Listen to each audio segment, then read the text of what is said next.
Welcome everyone to today's webinar. My name is Hope Price. I am a project coordinator with National Disability Institute.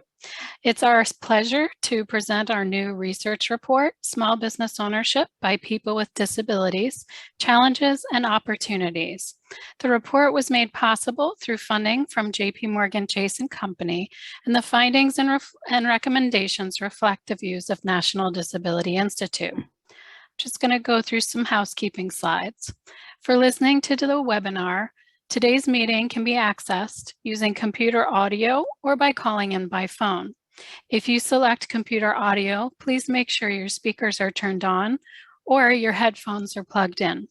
If you do not have sound capabilities on your computer or prefer to listen by phone, please dial 1-301-715-8592 and enter meeting code 814-2418-1752.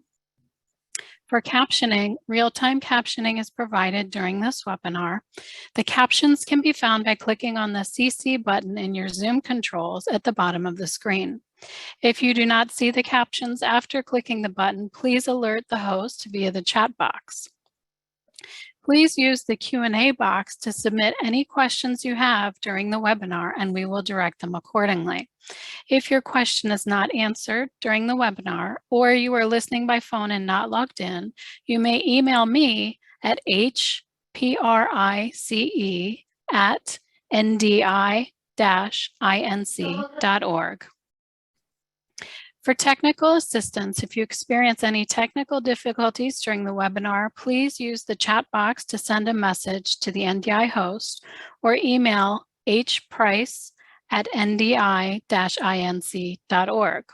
Please note this webinar is being recorded and the materials will be placed on the Disability Small Business website on the past events page within 1 to 2 weeks. It's my distinct pleasure to present Nikki Powis, Director of Small Business Programs at NDI. She's worked within the workforce development for over 30 years to improve the lives and financial stability of individuals with disabilities. She is the parent of 4 children, including one with autism. Nikki? Yes, hello and thanks very much, Hope, and welcome everybody. So excited that you can all be here today.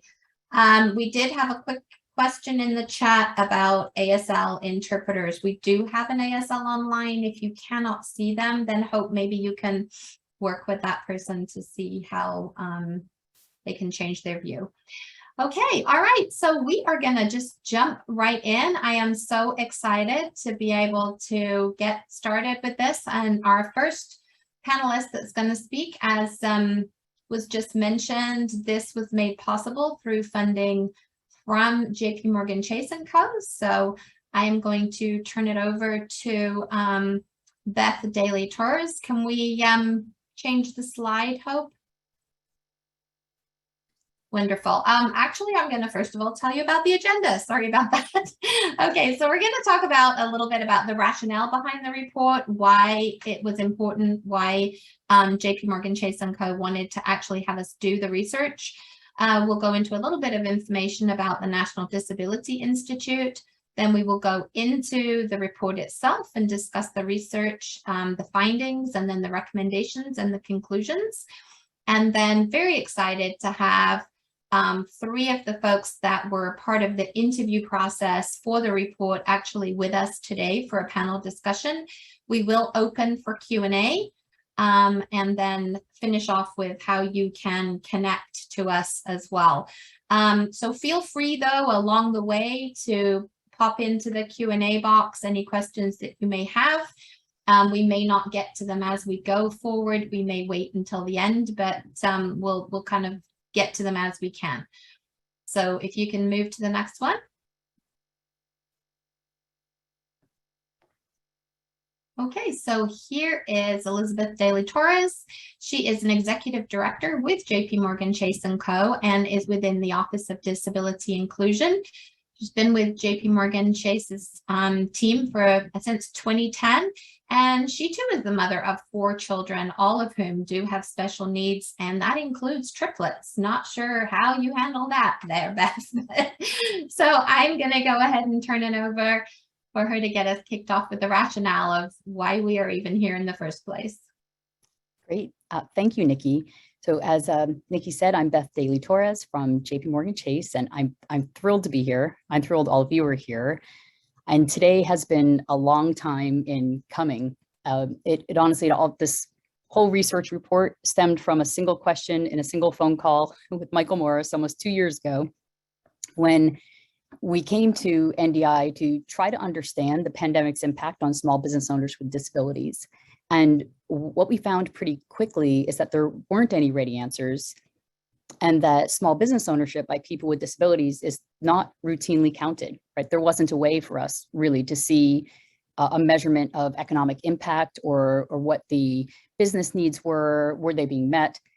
And that started a set of conversations which ultimately led to JPMorgan Chase commissioning NDI to conduct the research that you're going to hear about today.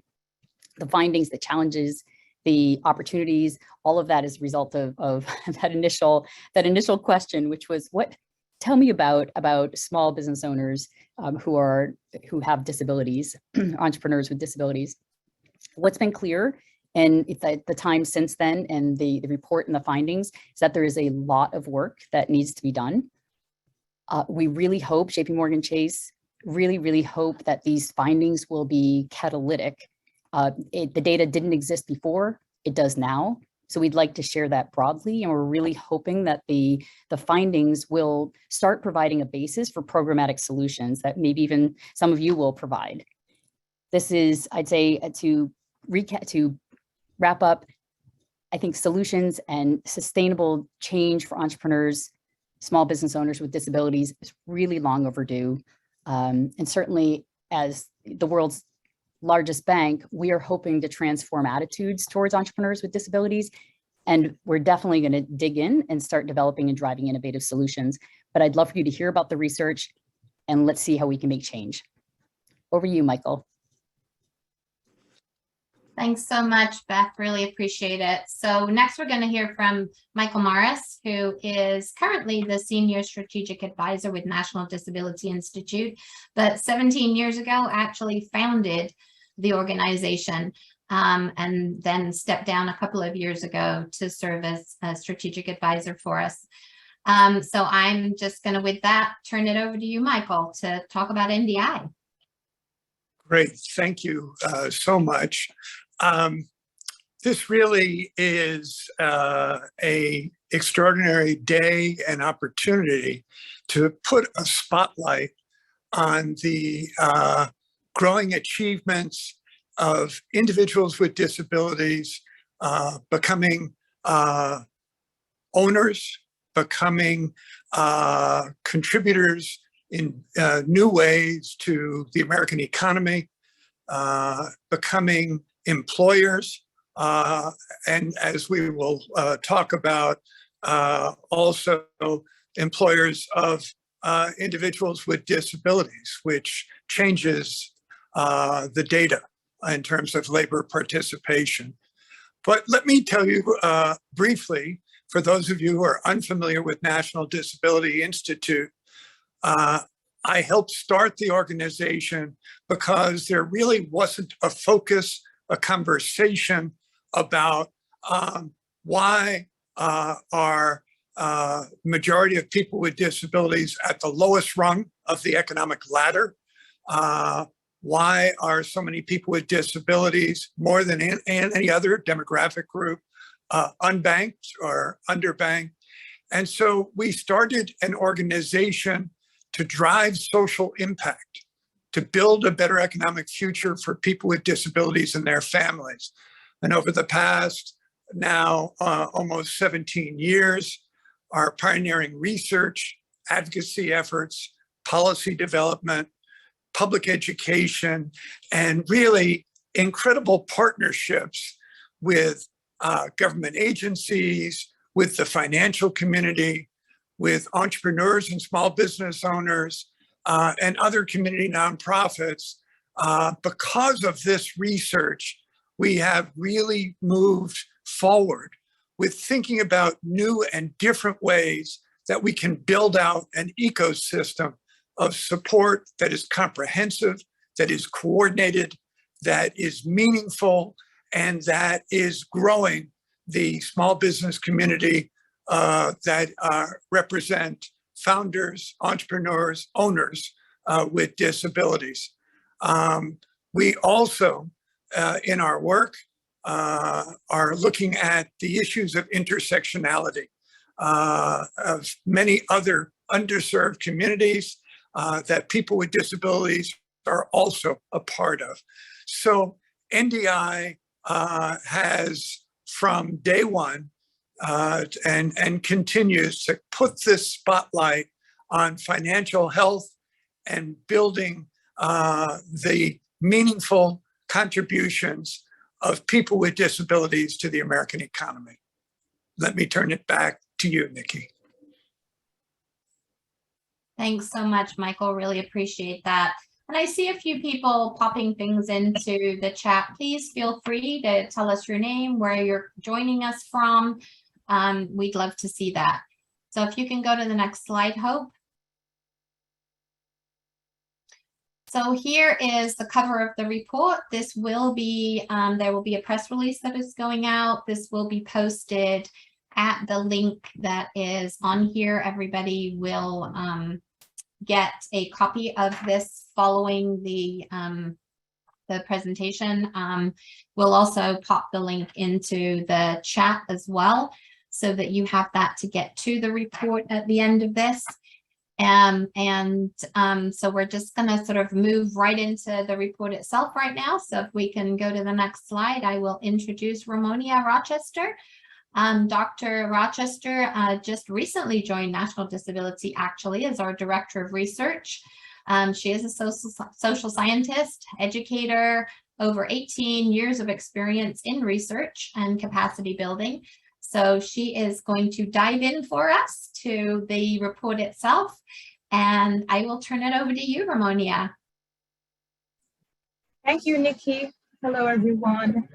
Just to briefly give you an overview of what we found through our study.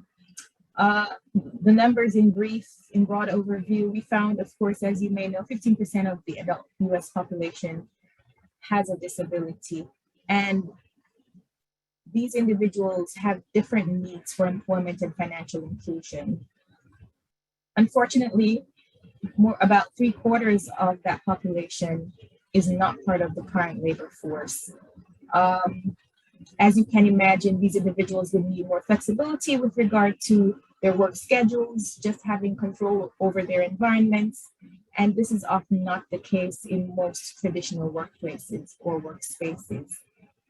It follows that about 26% of persons living with disabilities are in fact part of the labor force, and a significant portion of that are self-employed, 1.8 million to be precise. Most go into or choose entrepreneurship due to, as I said, being able to innovate, being able to use their disabilities to create a niche to address certain needs within the community and the population, but as well to have a little bit more control over their work environment. Of course, people with disabilities often choose self-employment at a higher rate than people living without disabilities due to the ability to create their own income and to gain a measure of economic freedom. Now, the research questions that we looked at, next slide please, are, in brief, we wanted to find out how many of these individuals actually own small businesses and what size of the credit market do these individuals represent. Then secondly, we wanted to know how these challenges faced by persons living with disabilities differ or were different from those faced by other underrepresented groups, and how these differences affect how supports, programs, services, targeted activities need to be structured. Then third and finally, we wanted to find out what are the existing supports and how well do these existing supports facilitate small business development among people with disabilities. In brief, Our strategies for collecting the data, we employed mixed methods of survey analysis. We looked at the American Community Survey, Population Survey from the Census Bureau. We also looked at data from other public agencies. Then we interviewed a few expert key informant persons across the disability services, including persons or individuals from financial service institutions, disability-owned business certifiers, as well as a few from public agencies, incubators, and small business development entities. We also conducted an online survey with persons with disabilities. And from this, we found some stark numbers, but important numbers nonetheless. And if you go to the next slide, please. For research question 1, we found that most disability-owned businesses or small businesses were similar across or similar to the industry or other businesses across the industry with people who do not have disabilities. So a large share of this included professional and business services, which was 21%, construction, which accounts for 16% of these small businesses, other services, which account for 13%, and so on. And for research question 2, we wanted to look specifically at how the challenges faced by these small business owners were different from other groups. And specifically, we found, of course, that the experiences with ableism were a mitigating factor, that most small business owners or self-employed persons with disabilities wanted to be part of or thought it important to be part of some type of a community which has disability-specific programs and services. We also found that there was a need or a felt need for accommodations and specific services for persons living with disabilities or entrepreneurs or disability-owned business enterprises. There was also a huge concern about the loss of public benefits due to being self-employed, as well as several challenges involved in accessing credit and other financial resources for disability-owned business enterprises and for self-employed persons with disabilities. And if you go to the next slide, the barriers, some of the barriers, or one of the barriers, or the chief barrier that we found had to do with the experience of ableism among not just investors or financial services providers, but also customers. Despite a large number, 58%, indicating that their disability experience actually helped them to develop and design products and services that were niche, that could be brought to market, and that were fruitful in terms of providing income, 61% also indicated that they needed to demonstrate superior knowledge in order to be taken seriously.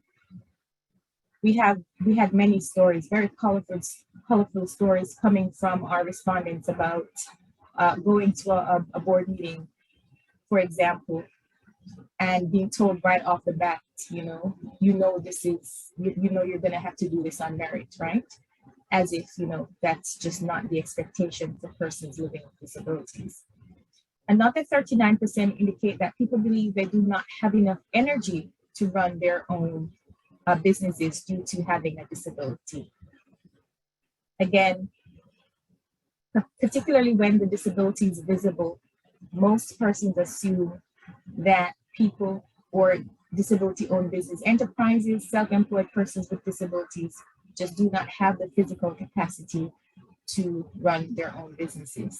Another 26% said that potential customers felt they could not compete on equal footing with other businesses that were not disability owned. And another 16% indicated that they have actually lost customers because customers actually prefer to work with individuals without disabilities. Quite a stark and stirring numbers and quite important data to consider as we develop more targeted programs and services. If you move to the next slide, the second barrier that we looked at involved, or second concern, involved the need for a community-based, disability-specific program service entity or entities. So 29% indicated that networking, for example, was challenging because these disability-owned business enterprise personnel often felt, or others felt, that they do not belong in those spaces. And so the need for these disability-specific programs and services cut across industries and featured as 71% of the data respondents thought that these services need to be disability-specific. Another 78% felt that these communities or programs needed to be industry-specific, and another 32% felt that these programs and services needed to be specific to gender, and so on. You'll move to the next slide, please.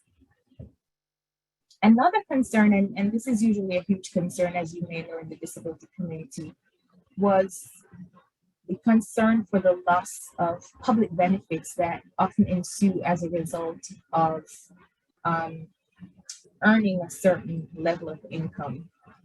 61% felt that the income generated from their business would affect their ability to actually obtain disability services. Now, while 39% of these individuals felt they did not need help at all, another 45% felt that they did need help but weren't able to receive help, and only 16% were actually able to receive help at all. Now we know that the majority of working age persons rely heavily, particularly persons with disabilities, rely heavily on government assistance programs such as SSDI, SSI, temporary assistance for needy families, Medicaid, and so on. And we also know from the data that households where there are individuals with disabilities need about 28% more income in order to actually live or maintain a similar standard of living as people without disabilities. If you move to the next slide, please. One of the other challenges that came through in this survey had to do with access to credit and other financial services. So 40% of the respondents indicated that they are uncomfortable taking out a loan due to their disability. And one business owner specifically said it's easier to build a satellite and send it to space than it is to raise money for disability-owned business enterprises. Across the spectrum, we found that 30% of our respondents did not want that at all, whereas another 24 did not think their application would actually be approved for any type of credit or funding. Another 16% indicated that they had sufficient funding and didn't need that. And another 10% had other reasons for being apprehensive. Now, the next slide tells us that some of the reasons most disability-owned businesses eschew or opt not to have loans include the fact that they have to provide personal guarantees in the form of assets and collateral. And of course, if you have a health issue, a health concern, or some other type of disability, then you want to hold on to your assets and not put them in jeopardy of being lost due to acquiring debt of any sort. The other reason, or one other reason, was they felt they wouldn't qualify due to bad credit.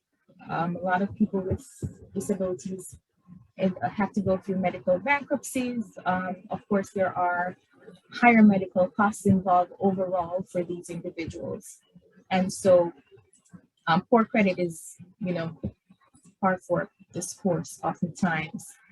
The third reason is they felt they would not qualify due to a lack of assets or other benefits related issues, such as the asset limits instituted by the federal government, which are quite low.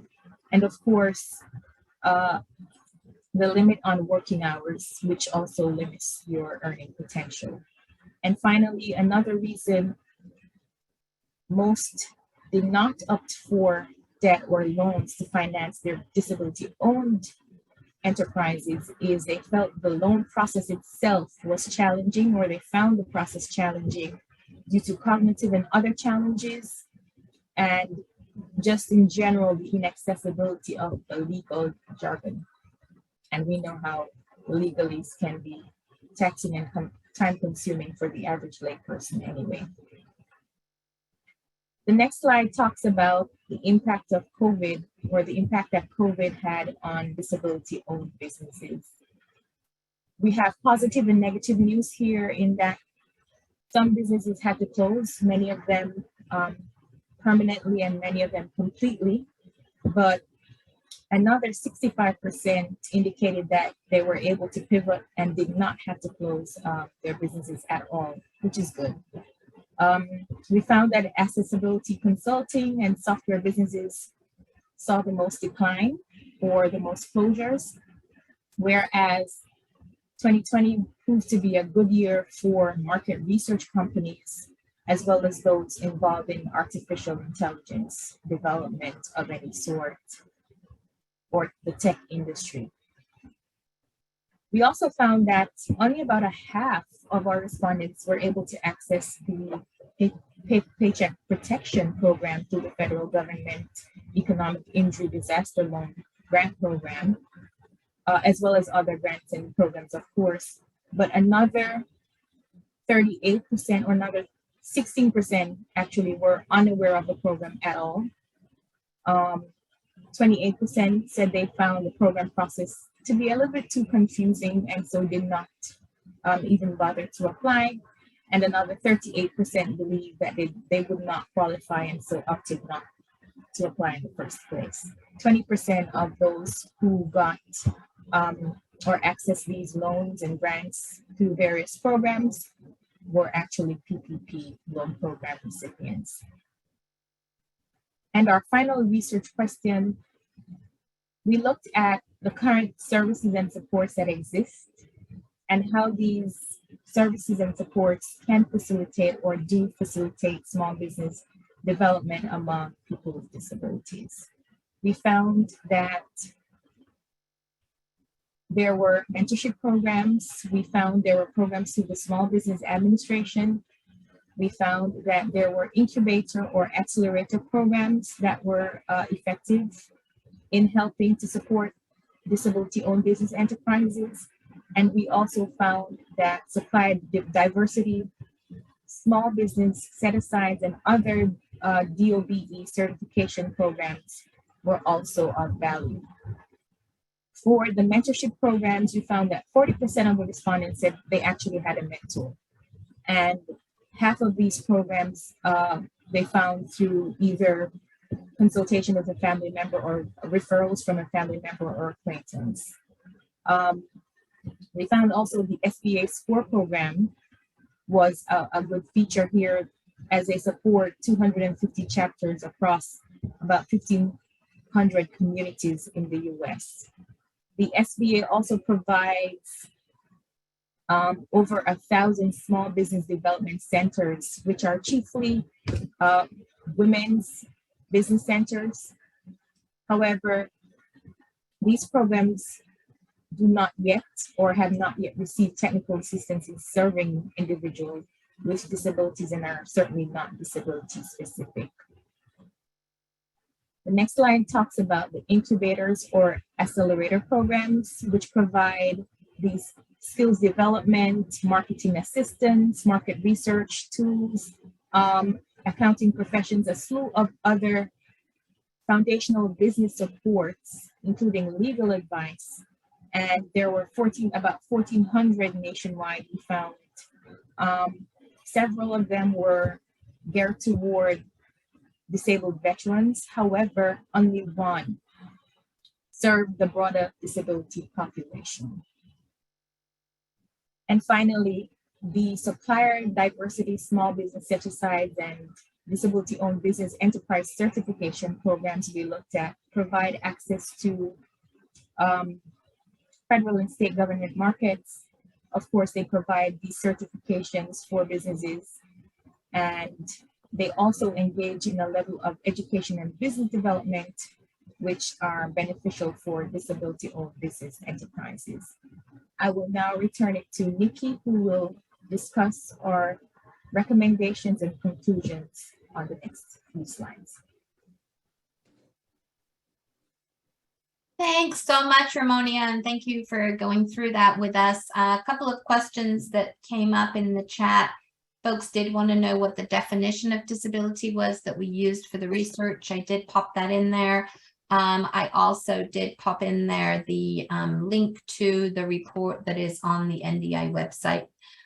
So I believe that's live right now. If it isn't, it will be very soon. Okay, let's pop to the next slide. I'm actually going to turn it back over to Michael Morris, who's going to talk about what the NDI recommendations and conclusions were from the research. Michael? Thank you, Nikki. In listening to Ramonia, I think all of us realize that the range of challenges identified also means that there isn't a single action or a single step, a single strategy that could be pursued that's going to respond to all of the challenges that were identified. As a result, in this report, which is now available, as Nikki said, on the NDI website, there were 7 key recommendations that were put forward. And I want to briefly take us through those, but urge you to really look at the report for a lot more depth and understanding of these recommendations. The first is about infusion of capital and access to credit. Well, all small business owners, all entrepreneurs, that's probably the #1 issue that they put forward, and it certainly was related to individuals with disabilities.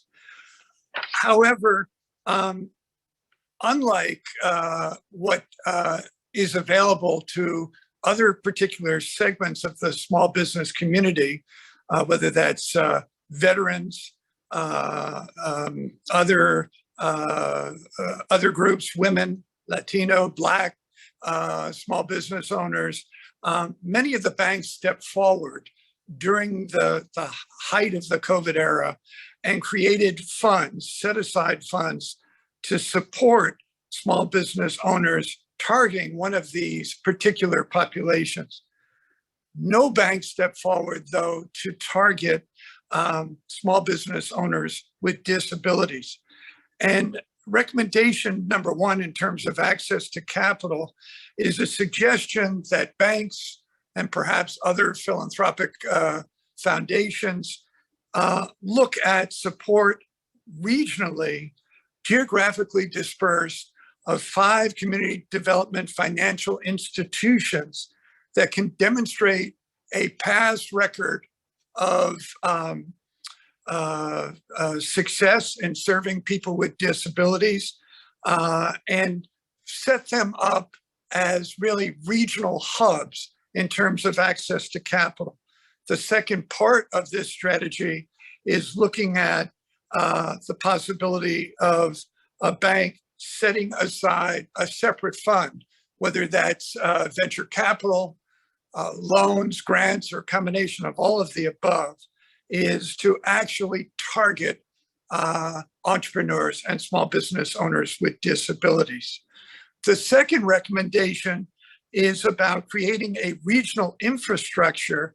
As you heard Ramonia say, many of the small business owners and entrepreneurs with disabilities who were interviewed talked about their really wanting peer support, something different than what they were finding as they went to small business development centers or women business centers funded by the SBA. There are a growing number of these type of entities that have been established across the country. And it would be, again, to try to look at 4 geographically dispersed centers and increase their funding to increase the depth and scope of their support. I would call out Diego Mariscal's 2GI in the Washington, D.C. area as an example, and there are others in other parts of the country. Recommendation number 3 is about increasing awareness and support of the Disability in DOBI certification program. DOBI stands for Disability-Owned Business Enterprises, and a growing number of Fortune 500 companies, as well as cities and a few states have looked at diversity supplier as a new way of creating a critical lifeline to grow and sustain vital and viable small businesses as government contractors. Corporations are doing this too, and the DOBI certification is growing, and it's being picked up by the public and private sector. We actually propose additional funding, again, partnerships between banks and the Disability and DOBI certification program, so it can grow the number of DOBI certified entities across the country, and as a result, economic impact. Recommendation number 4 is about supporting state vocational rehabilitation agencies to expand self-employment services. It is part of the mission of those agencies, but it has never really been given the kind of attention or funding that it needs. Many of the states which can receive federal funding and need federal funding with as match to about 21% funding that the State Folk Rehab Agency has to put up, has not been able to find the match with their state legislatures. That's really been more difficult during the COVID era. And so there's really an opportunity for one or more pilots to be created that where banks would partner, could be with CDFIs and a state folk rehab agency. National Disability Institute is available and aware about how exactly we can make these partnerships viable. But CRA credit would certainly be available from a standpoint of advancing self-employment and workforce development activities of the vocational rehabilitation agencies across the country. Recommendation 5 is about public policy development, and there were multiple recommendations. One of the most important is the expansion of the SBA 8A program that provides federal contracting preferences for minority-owned small businesses defined by race, ethnicity, gender, and/or veteran status, but currently does not include disability-owned small businesses. That is a growing way for small businesses that are in the 8A program to really expand rapidly their business through government contracting. And that should be available as well for people with disabilities. We also recommend, and Congress actually is moving on, expanded funding within the CDFI fund at the US Treasury that would earmark funds for CDFIs to support people with disabilities, but particularly to focus on support of entrepreneurs and small business owners with disabilities. There were other recommendations about changes needed related to the eligibility criteria for SSI and SSDI that has asset and income limits, which permanently keeps people poor and forces people to make choices between working and not working because of the need, not just the income benefit or the Social Security check or payment, but it's really because of its tie to, in a variety of ways, to healthcare. And there is activity again now before Congress and moving changes to asset limits and also some of the items that are covered under asset limits to give individuals with disabilities more choice. Recommendation number 6 is about the whole issue of public and private data collection. As you heard Ramonia talk about, too often, whether it's Census Bureau data or it's private sector collected data, we've been involved recently in discussions with the Federal Reserve, which does an annual small business survey. They are most, if not all, of these data collection efforts, which gives us critical insights about the size and impact economically of the small business community, is not identifying, does not offer an individual the choice to identify, are you self-identifying as a member of the disability community? And the lack of that information really hampers and diminishes both private sector efforts, not being really totally aware is how big is this community. You heard Ramonia talk about the numbers at the beginning of her presentation, about 1.8 million small business owners with disabilities was what we had to piece together from multiple sources, but there could be really a collective and coordinated way between the public and private sector to collect more data that tells us about the number of small businesses owned by people with disabilities and what is their economic impact. And then finally, in terms of a last recommendation, and we're beginning to see a number of banks take this approach, is banks do a lot of small business lending. They also do a lot of grant making that during COVID was supporting small business owners that were going out of business every week.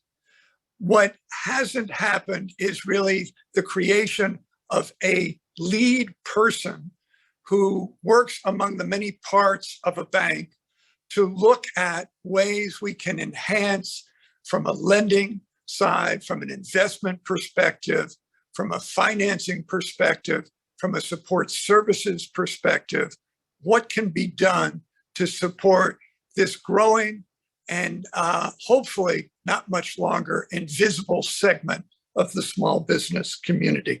So with that, I will stop because we have so much more to share with you and turn it back to Nikki.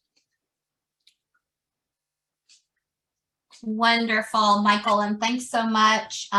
People are asking fabulous questions. We're trying to address them, send you some resources and things. I'm going to be talking at the very end about how to connect with some of the programs that NDI has.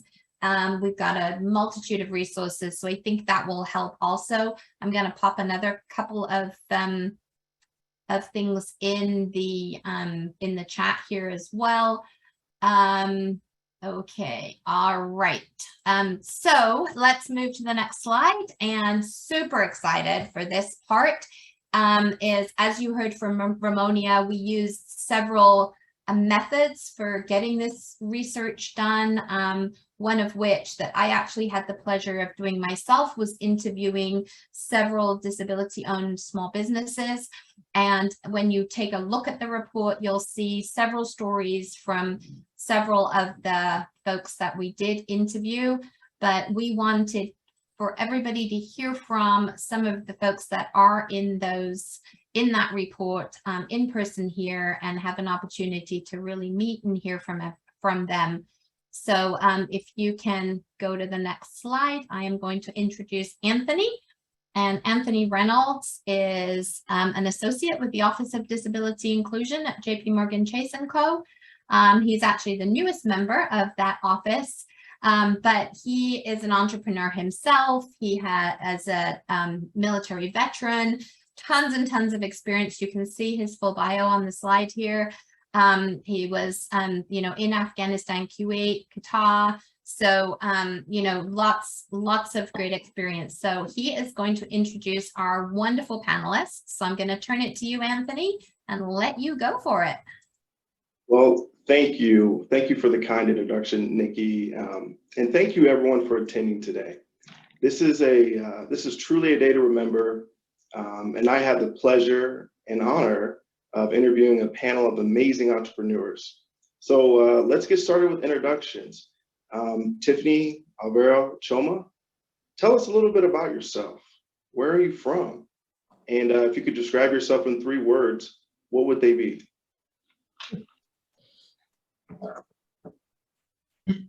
I guess I'll go ahead and go. Name is Tiffany Martin. I was Florida born, Texas raised, as you can tell by the thick accent. I reside here in Dallas with my amazing husband.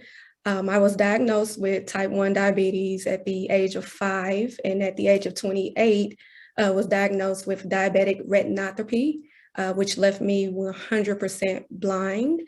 As of May of this year, I just received a kidney transplant from a very close friend of mine, so I no longer have to go on dialysis anymore. But with this new lease on life, I just spend time loving on my family, serving in my community, and attending as many Dallas Mavericks games as I can. So. Well, thank you, Tiffany. I appreciate you sharing that. And if you had 3 words to describe yourself, what would that be? 3 words. I would say a visionary, no pun intended, a student. I'm always learning something, and I would say resilient. Excellent. Thank you for sharing. That's definitely an amazing background and story. And I love those 3 words you shared. Choma, I'd love to learn more about yourself. Tell us about you. Greetings, I'm Chioma Overu. My pronouns is she, her, and I am from Washington, D.C. by way of Nigeria, Nigerian born. I think we're considered 1.5 generation, considering I was born in Nigeria, but I came when I was very young at 9 years old with my family. I am a disability self-advocate and a parent advocate. So I have mental health disability. So I saw the question in the chat, very excited about that. I know that we tend to sometimes be excluded and we self-exclude due to ableism. It's easy to self-exclude as a person with a mental health disability. I am a mother of children with autism as well, my autistic brilliant children, and founder of Chi Born Free, as well as Fix Pat, which is our nonprofit arm that we are trying to gear up to do great work. My 3 descriptors, I would say, I think I wrote a poem a long time ago, and I think I called myself insightful and delightful. So we're gonna start with that, insightful and delightful and passionate. Wow, thank you so much for sharing. I'm just getting the chills as a former entrepreneur. I don't know if it's former. I think once you're an entrepreneur, you're always an entrepreneur. But this is just giving me the chills to have this conversation today. So thank you. Alvaro, please tell us about yourself. Yes, sure. Hello, everyone. Hello, Anthony. So my name is Alvaro Silverstein. I'm originally from Santiago de Chile. I moved to live in California and do my master's in 2015 at UC Berkeley. Since I'm 18 years old, I have a quadriplegia. I moved myself. I'm moving a manual wheelchair, and travel and going places has been always my passion. That's why I found Wheel the World, and it's a booking platform for people who need accessibility to find and book accessible accommodations, tours, activities, things to do. We are raising the information of accessibility of travel services in detail, so our users can understand exactly what fits their needs so they can book confidently their next travel experiences through wheeltheworld.com. Our initial story about the company was that my dream was to visit a place in Chile, my country, that is called Torres del Paine in Patagonia. And with some friends, we started reaching out, figure out on how to do this trip. We realized that there was like zero information about accessibility, that nobody in a wheelchair did that trip before.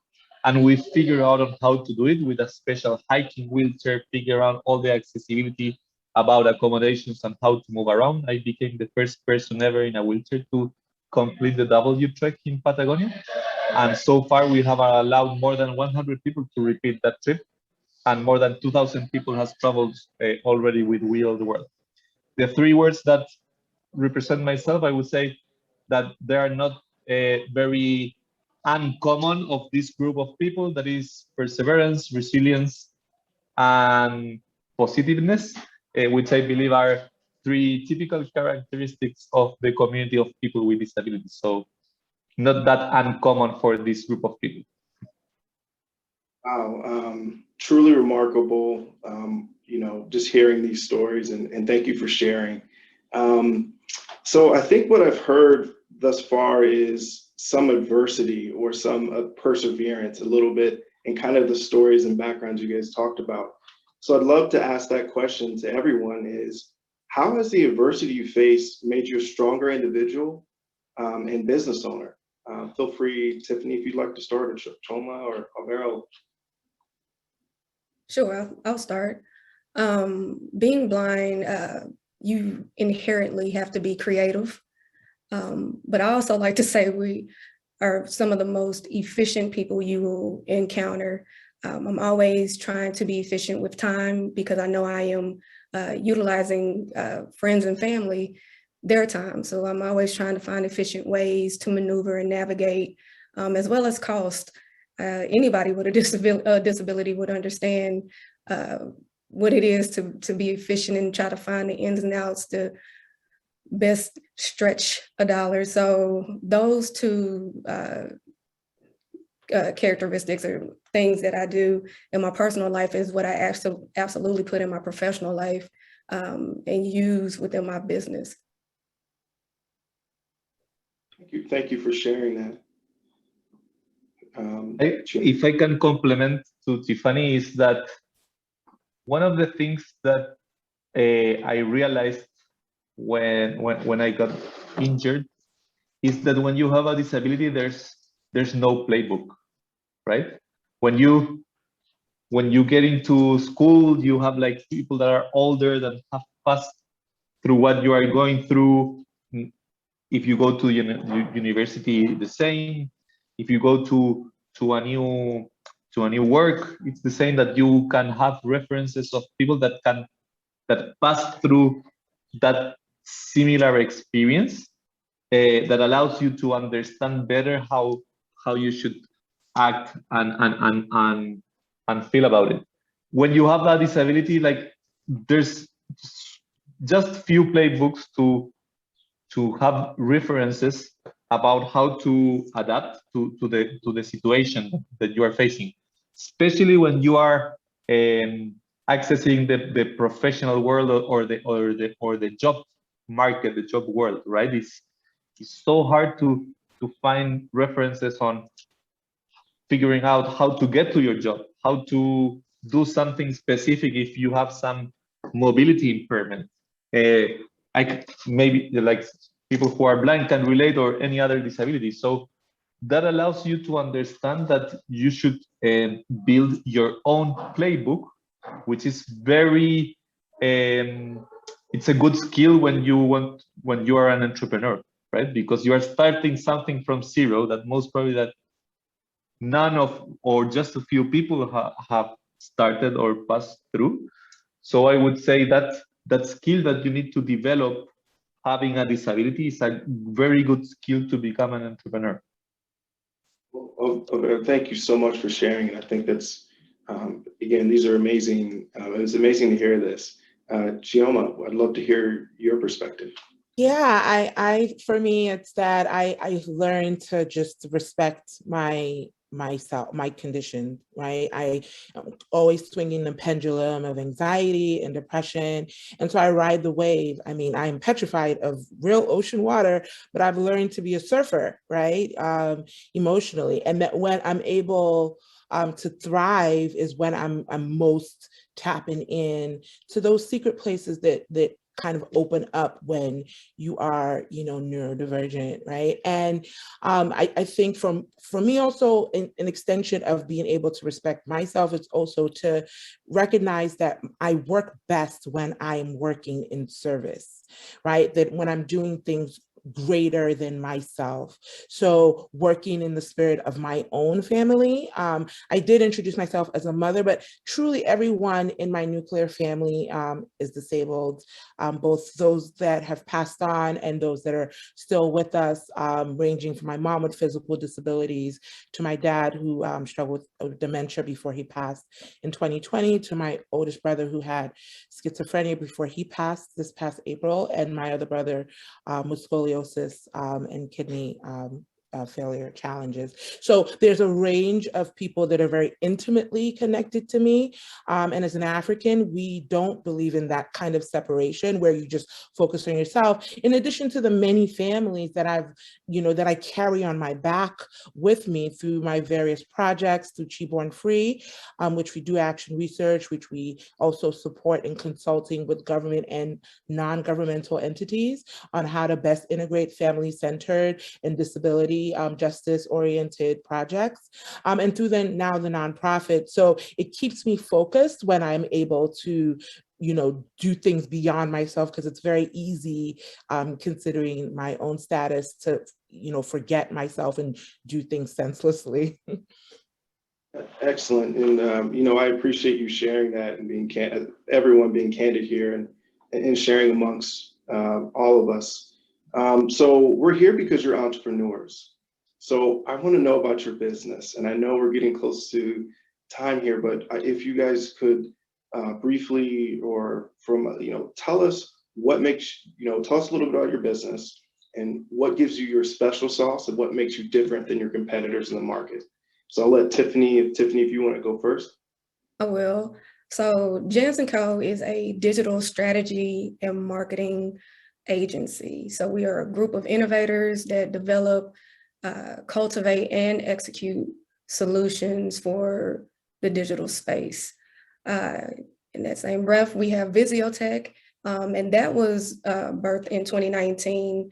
I realized that I was able to get back in the playing field once somebody opened the door for me and provided access to the resources I needed, to the technology I needed to have that competitive advantage. So I wanted to create a hub for persons with disabilities, so providing hardware and software, but also in turn provide training resources for companies in order to help them understand how to make their experiences, the UX and UI of their products and services more applicable to persons with disabilities, not just, the obvious, disabilities, but the full spectrum of it, as well as people don't consider, when you get older, dealing with those inherent disabilities. So we just wanted to provide a hub for people to go to get education and access. So that's my two companies. And what makes us different, I take a keen interest with each client, the experience, because that was important to me. So it's not enough to provide a great product at the end of the day for them. It's how do they feel once they leave doing business with us. I want it to be memorable. And every employee I vet to make sure and let them know you have to think outside the box. It is entrenched in the DNA of my agency. You have to think out the box. We are not following trends, we are setting them, because this is how I live my life. And I wanted to duplicate myself and that work ethic and that vision. You know, I always say I might have lost my sight, but I did not lose my vision. And I wanted everyone that worked with me alongside me for Jansen Co. to have that same mindset with each client in everything that we do. That is fantastic, and I'm just again inspired that you guys are all here and as entrepreneurs and excelling in the things you've accomplished. It's truly remarkable. Chioma, I'd love to hear a little bit about your business. Great. So again, I have two, one being the nonprofit FixPat, FixPat being a combination of my parents' names. They are my foundation and help me be the best mom and support other people in their caregiving journey. Our foundational principles with Cheborn Free, which is then the for-profit entity that allows us to engage on a contractual basis with different and other companies, is, you know, our grounding principle is from a two-generational approach. We aim to support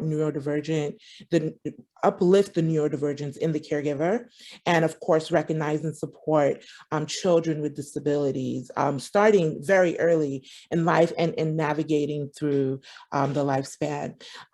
We also promote Jedi. My son's name is Jedi, but he's named Jedi because I'm a huge Star Wars fan. And so, I mean, but Jedi also has, you know, these principles that are part of the DEI space. So we stand for justice. J is for justice. E is for equity.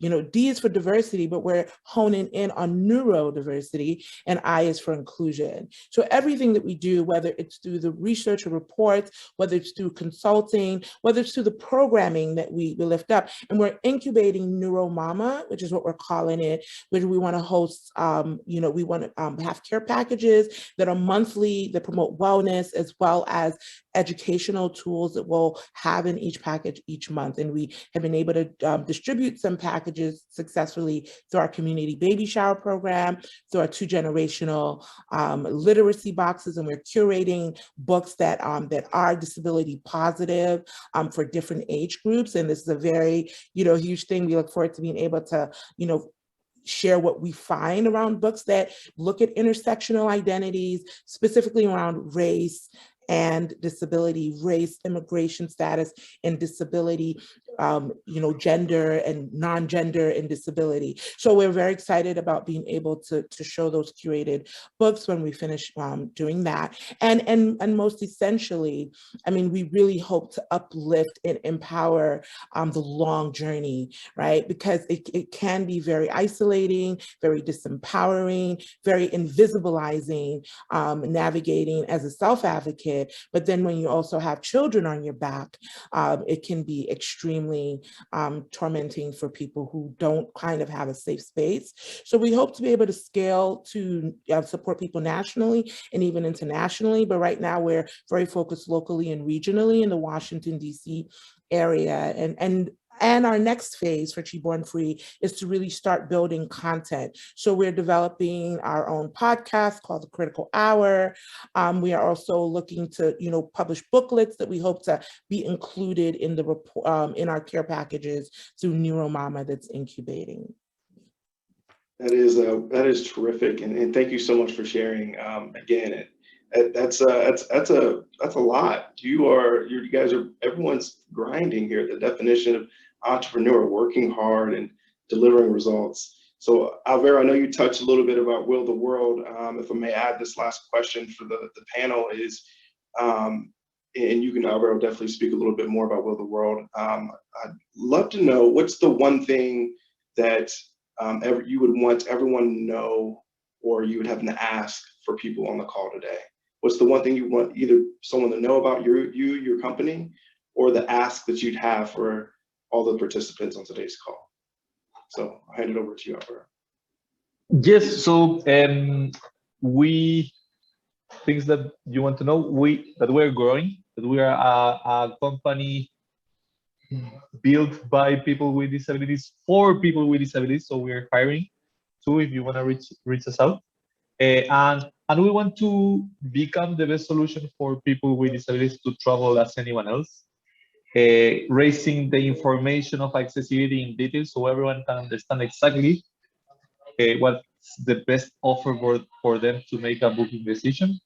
and we are making people travel to many places. So that's pretty much what we do, and I don't want to repeat more that I mentioned when I was introducing myself. Well, thank you, Tiffany. The one thing for the listeners, viewers, right now in America, I believe, and please, correct me if I'm wrong, I believe it's up to 60 million Americans identify with a disability. But as you see the products and services out there in the market, even on the websites, they're not easily accessible. So it's not necessarily catered to the community. And so that's where we come in, with Jansen Co. You get the marketing expertise from the people that have and hit every mark on the spectrum of what diversity looks like, from not just ethnicity and gender or disability, but age and so forth. And so it is very imperative to see that representation in all facets of life. And more so, I would personally love to see representation with, disability-owned businesses or executives in those corporate spaces, which I know we're starting to transition into that direction, but I would just love to see that. And I know personally, dealing with intersectionality between being Black, a woman, and dealing with a disability, it's rare that I see any of those, but I'm starting to, in little spaces and pockets here and there. So I would just encourage the conversation to continue. Thank you for sharing, Tiffany. And Chioma. Yeah, I've discovered that caregiving makes the world go round, right? Caregiving keeps people safe. Caregiving is valuable, right? Caregiving has market value. Some of the most brilliant people I know, most innovative people I know, are caring for themselves deeply, know their own needs intimately, and are supporting other people. I think that, what I've learned through consulting, particularly with mental health departments and disability departments, is that caregiving right now, healthcare is very fractured. It's there, the investments are needed greatly, but it also starts not just in those who may be lettered, but those who have lived experiences that have a lot to contribute to every industry. And you'll never find people who are more resilient, more dedicated, more committed, and more able to stay in the work than those who have a lot of responsibility with love in their care professionally and personally as well. Well, thank you all for sharing. And I think we could continue talking for hours and hours on end here. I just am fortunate and honored to be able to interview. And I want to say congratulations on all your hard work and success. Being an entrepreneur is hard, and you guys have done a lot. So I just want to thank you and pass it over to Nikki. And thank you again for giving me this chance. Thanks, Anthony, and thank you so much. We have several questions for you, and we do have a little bit of extra time for Q&A, and I think we've been able to answer many of the questions as we've gone along within the chat. So I'm gonna take this moment now to send these questions to the three of you. So what was one thing that was most helpful or important for you at the very early stages, the very beginning of your business? Chioma, do you want to? Yeah, Diego Mariscal, that's what I have to say. And Together International, I think he was shouted out early. Diego really gave me confidence. And just the opportunities that he's doing through incubating, creating small business training opportunities. I am highly educated, you'll see in the report. However, I never went to business school. I never ran a business. I'm actually geared and prepped for government work. But due to survival, I had to pick up these skills, and Diego really made it accessible to me and acceptable for me. I was able to see myself as a businesswoman in where I hadn't prior to being able to work with Together International. That is my foundation and continues to be a huge support for my work. Thanks, Chioma. Alvaro, I know that you also went through to GI, so you may have a similar answer, or?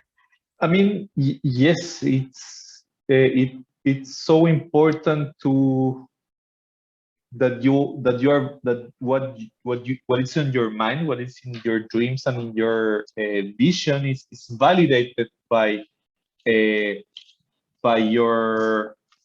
people around you, right? That can be your family, that can be your friends, people from the segment or the industry that you want to impact, and be super aware that you will be much more undervalued, or you will be rejected so many times. So you will have to be very smart on considering those validations from that people that will support you and will give you good advice on how to move on, right? Because many people will say that your idea is bad, that you are taking too many risks, that the path that you want to take is super hard, which is right, but you want to get involved with the people that will push you and help you to move forward and to figure out on how to reduce those risks to minimize that like failure chances, right? So and organizations like Diego's, like TGI, are powerful for that because they will connect you with people that pass through similar experiences, that will connect you with other people, let's say investors, companies, other entrepreneurs, etc. So I would say building your network of people who supports you and who value you, it's important, and also be resilient on many people that will not agree with what you are pursuing is a good idea. Thanks, Alvaro. So Tiffany, there's another question. I'm going to direct that to you. How did you keep your confidence up for so long? It seems the focus is on what we cannot do, and it kind of creeps up from time to time. And this person is trying to launch a business. I had a very supportive father, mother, husband, family unit that would not let me just sulk in what was going on. It was very present, but they would not allow me to allow my disability to define who I was and what it was I was to accomplish while I was here on earth. So right before I lost my vision, and I love to tell this story, but right before I lost my vision, my dad was adamant about teaching me how to maneuver around my workplace. We counted steps, the house. You know, I learned how to cook, how to do my makeup, how to wash clothes. Like, he was very adamant about holding on to the independence that I would have left after I completely lost my vision. And when I got married, my husband picked up that same spirit and kept it. I want to say 2 months after I got married, I got sick again.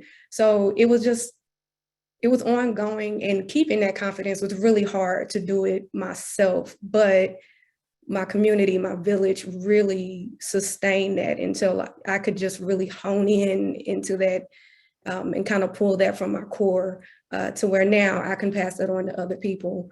I always say that I got my health back so I could help somebody else. It wasn't for me, it was for other people, so they can see the resiliency and know that if you hold on to that wheel, you can pretty much do anything. So that's, I would say my family unit was what really sustained that confidence. Oh, that's wonderful. Thanks, Tiffany. I'm going to ask one more question and then we need to move on. But somebody is asking, they're at the point where they're trying to build their team. And so if anybody could speak to how you built your team, insights on that. Who would like to jump in on that?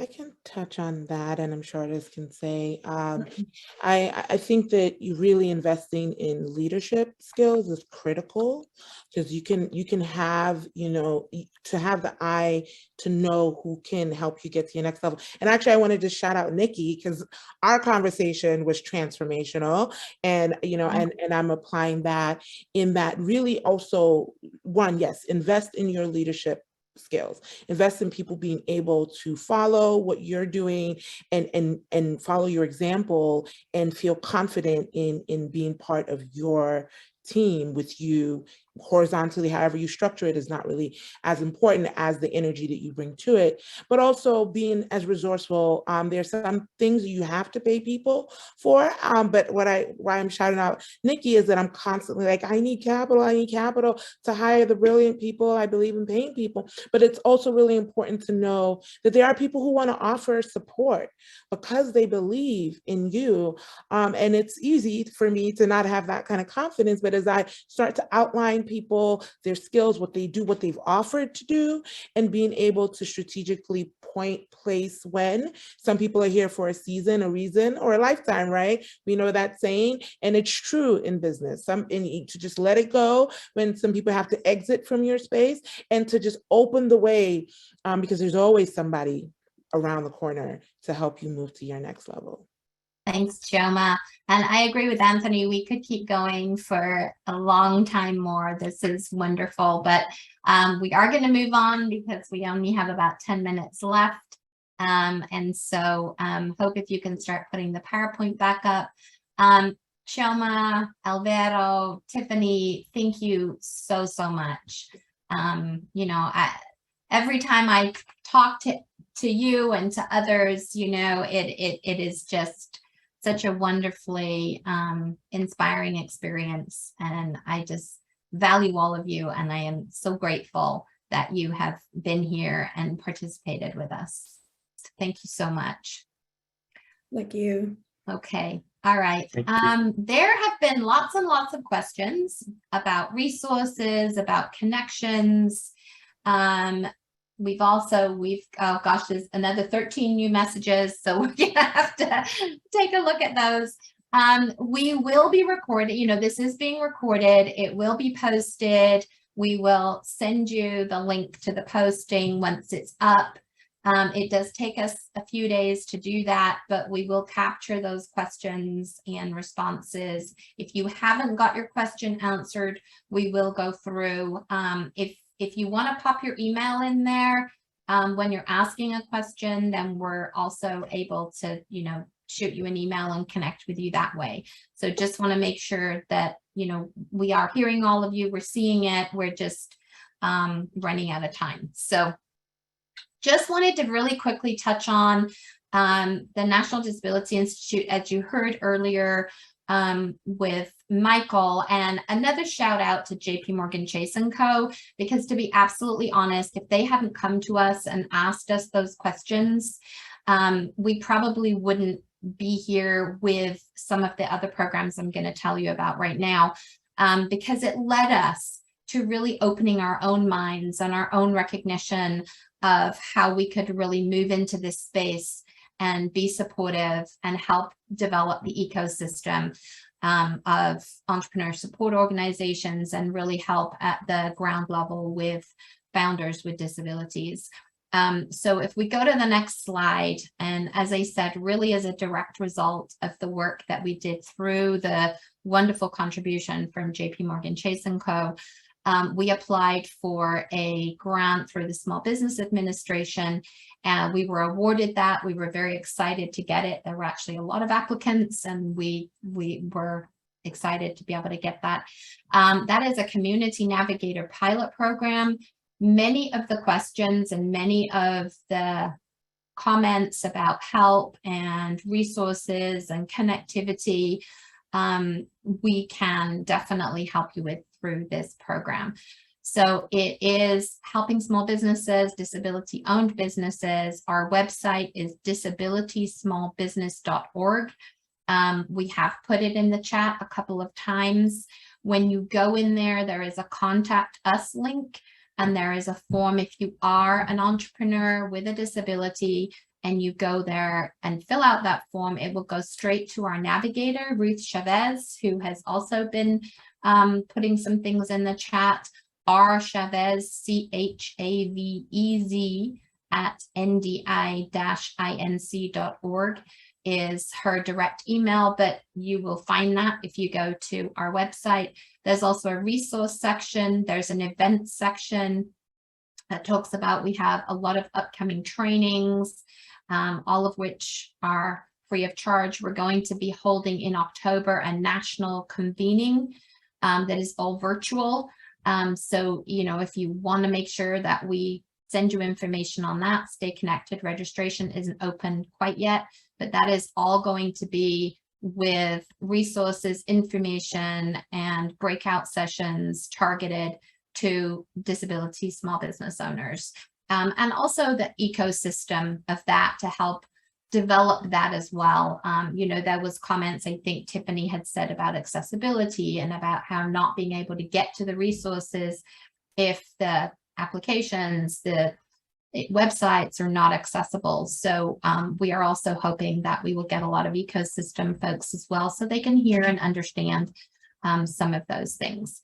So just please visit the website, connect with Ruth, have a look at it, look at the resources and things that are there. Join us for some of our events and workshops. If you pop to the next slide. As a part of this, super exciting. It's not quite launched yet, but we actually have a streaming TV channel that is available on mobile and computer, all devices. It will be through Roku TV, Apple Fire, available through the website as well. And that is specifically to provide entrepreneurs with disabilities information that they can use to plan, start, and grow a business. So it will be very informational, knowledge translation in video format, all with captions. And the thing too about it is that we are also hoping to be able to put out there as well the businesses, you know, highlight businesses. So if you have a small business and you have some video content and you want us to consider posting it on the channel, then please feel free to also connect with us through the contact us on our website. So that is, you know, I just can't say enough about that because it's just so exciting, and I think it's going to be really, really fun. Oh, okay. Sorry, I got another message. I was just reminded to say that our grant specifically is in the DC, Maryland, Virginia area, but we also do serve nationally. So on the streaming channel, it's going to sort of talk probably mostly about the DMV area. But if you do live outside of that area, don't let it stop you from connecting with us, because we're not going to say you are not geographically in the right place and we won't help you. So thanks for that, Hope. I don't know if there are any of other quick questions, but let's go to the next slide, which I believe is Q&A. I know there's been a lot of new messages. I don't know, Hope or Ruth or Caroline or Michael, if you've seen anything that you want to just quickly highlight. One answer. Go ahead. Yeah, one person was asking about disability benefits being interrupted while they work on starting and growing their business. They asked if anyone has experienced that, but maybe you can share a little bit about that, Nikki. Yeah, absolutely. So if you are receiving public benefits through the Social Security Administration, and obviously there oftentimes is a lot of concern with what is starting a business going to do, what is owning, you know, property or supplies or any of those things and having those resources going to do. We actually have a partner, Griffin Hammis Associates, who specialize in that. They are a partner on our Small Business Administration grant.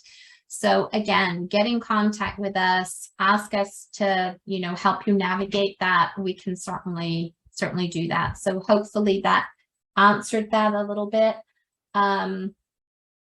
Please let me thank you, your names of people and emails. Okay, so here is the slide with the contact information from those of us from NDI that you've heard from today. Michael Morris, our founder and now strategic advisor, myself, my email is on there. Feel free to email me. Ramonia, our research person, and then Beth, who you heard from. If you want to connect with JPMorgan Chase & Co., then you've got the link there to be able to do that as well. And I did mention Ruth's email as well as our navigator. We have about 4 more minutes. So any other questions that are popping up? I do see some more things in the Q&A. I will take a little bit.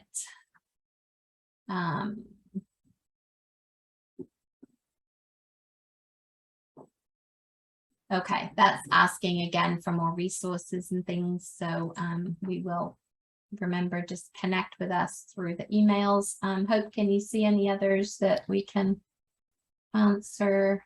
I just wanted to remind people that on the website, there are resources listed. So please do check those out. Okay, all right. As well as checking out our spokes and collaborator organizations that are listed on the About page. For example, they mentioned Together International today. A couple of them are incubators that help accelerate business growth. So those are good ways to become part of this community and get the support and resources you need. Absolutely. And Together International, Diego was on this call and he actually did put his email in there. One of the things that they do, as well as have the accelerator piece, is they do have a meetup where anybody can join and discuss topics and kind of network with one another. So visit their website to find out about that information. And lots of thank yous. Really appreciate that. Michael or Beth, any parting words with our last couple of minutes?